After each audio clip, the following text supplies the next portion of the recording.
कुख्यात डॉन छोटा राजन आज अखेर भारतात येणार आहे। त्याच्यावर भारतात अनेक गुन्हे दाखल आहेत। गेल्या आठवड्यात इंडोनेशियामध्ये त्याला अटक झाली होती। त्यानंतर त्याच्या प्रत्यार्पणाबाबत इंडोनेशियन सरकारशी चर्चा सुरू होती। त्यानंतर वालीचं विमानतळ ज्वालामुखीच्या उद्रेकामुळे बंद झाल्यानं राजनचं प्रत्यार्पण लांबलं होतं। आज हवा स्वच्छ झाल्यानंतर विमानसेवा पूर्ववत सुरू झाल्यानंतर राजनला बाली विमानतळावर आणण्यात आलं आणि त्याला थोड्याच वेळात भारताकडे रवाना केलं जाईल। इंडोनेशियन इंटरपोलचे अधिकारी त्याला भारताच्या हवाले करतील। राजनच्या परतीच्या प्रवासात इंटरपोलनं चोख सुरक्षा ठेवली आहे।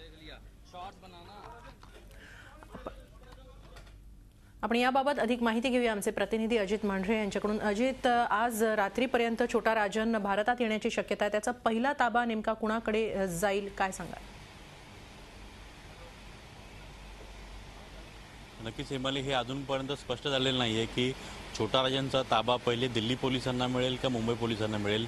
जसं आपल्याला माहिती आहे की दिल्ली पोलिसांची एक स्पेशल टीम, त्याचबरोबर सीबीआय आणि मुंबई क्राईम ब्रांचचे अधिकारी देखील इंडोनेशियामध्ये आहेत। त्या ठिकाणी जेवढं छोटा राजनला भेटून त्याचं इंट्रोगेशन करता येईल ते पोलिसांनी इंडोनेशियामध्येच केलेलं आहे।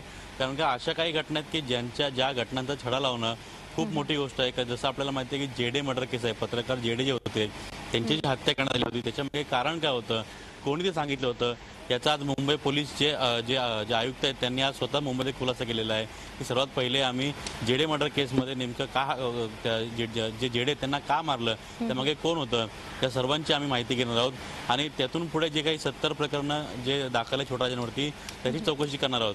पण हे अजूनपर्यंत स्पष्ट झालेलं नाहीये की नेमकं छोटा राजनला पहिले दिल्ली पोलिसांना ताबा दिला जाईल, त्यानंतर जे मुंबई पोलीस आहेत त्यांचा ताबा दिला जाईल। जसं आमच्या जी माहिती आहे त्यानुसार की दिल्लीमध्ये छोटा राजनवरती एकूण 7 गुन्हे दाखल आहेत। त्या 7 गुन्ह्यांमध्ये जर छोटा राजनला पोलीस कोठडी मिळाली तर 14 दिवसांच्या हिशोबाने कमीत कमी 6 महिन्यांचा काळ म्हणजे दिल्लीमध्ये छोटा राजन काढतो, त्यानंतर मुंबई पोलिसांना हँडओव्हर केलं जाईल।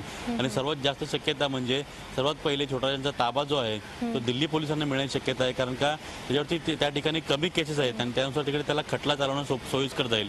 त्यापुढे नंतर 70 जे गुन्हे दाखल आहेत त्यामधले 22 असे गुन्हे जे गंभीर स्वरूपाचे आहेत, त्यामध्ये खुनाचा प्रकार, दरोडा घालणे, त्याच पद्धतीने जागा बळकावणे, खंडणी मागणे, अशा अनेक प्रकार आहेत। हे जे गंभीर गुन्हे आहेत त्यामध्ये छोटा राजनची चौकशी केली जाईल। त्यामुळे 20 आणि 7 हे जे आकडे आहेत जे छोटा राजनमध्ये जे त्यावरती गुन्हे दाखल आहेत त्यानुसार सर्वात आधी दिल्ली पोलिसांना त्या ताबा मिळेल अशी शक्यता वर्तवली जाते। पण ज्या पद्धतीने राज्य सरकार नेहमी वक्तव्य करते की सर्वात आधी त्याला मुंबईत आणलं जाईल, त्याकरता पूर्ण तयारी केली गेली आहे।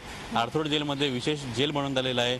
अशा परिस्थितीमध्ये ही गोष्ट मात्र अजून क्लिअर नाही आहे की छोटा राजनला दिल्ली पोलीस त्यांचा ताबा दिला जाईल का मुंबई पोलिसांना ताबा दिला जाईल। पण एक गोष्ट मात्र नक्की आहे की छोटा राजनला आज रात्री 10 वाजता किंवा मध्यरात्रीपर्यंत भारतात आणलं जाईल आणि त्यानंतर पुढे त्याच्यावरती कोणत्या गुन्ह्यांतर्गत खटले चालू जातील याचं पुढे स्पष्टीकरण होईल।